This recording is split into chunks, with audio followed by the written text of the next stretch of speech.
Junior NTR గారు, ఎందుకంటే Kuchipudi dancer ఆయన 100%. అండ్ ఆయన ఒక కూచిపూడి డాన్సర్ ఎలా చేయాలో అలా చేస్తారు. మళ్ళీ సినిమా వెస్ట్రన్ లైట్ వచ్చేసరికి అంత బాగా చేస్తారు. సో ఆ బాడీ ఫ్లెక్సిబిలిటీ ఉన్నవాళ్ళు ఆయన.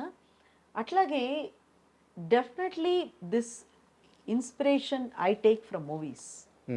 మీరు ఎప్పుడైనా నా బ్యాలెన్స్ చూడండి, మీకు అది అర్థం అవుతుంది. కనిపించినట్టు ఉంటుంది ఆ ఇన్ఫ్లుయెన్స్. ఇప్పుడు Allu Arjun Pushpa, that's an influence. ఆ వాక్, ఇలాగా షోల్డర్ ఎత్తి పెట్టుకున్న వాక్, అది ఒక దాంట్లో నేను పెట్టాను. అవునా? క్లాసికల్లో పెట్టా, నోబడి కుడ్ రికగ్నైజ్. అట్లాగే రామ్ చరణ్ తేజ, ఆయన రంగస్థల, వీళ్ళు ఎక్స్ట్రాడినరీ ఆర్టిస్టులు అండి. వీళ్ళందరూ ఏమన్నా చేయగలిగే కెపాసిటీ ఉన్నవాళ్ళు. అండ్ డెఫినెట్లీ ఈ జనరేషన్తో పోల్చుకుంటే వాళ్ళు నా ఇన్స్పిరేషన్ అని చెప్తాను నేను, డెఫినెట్.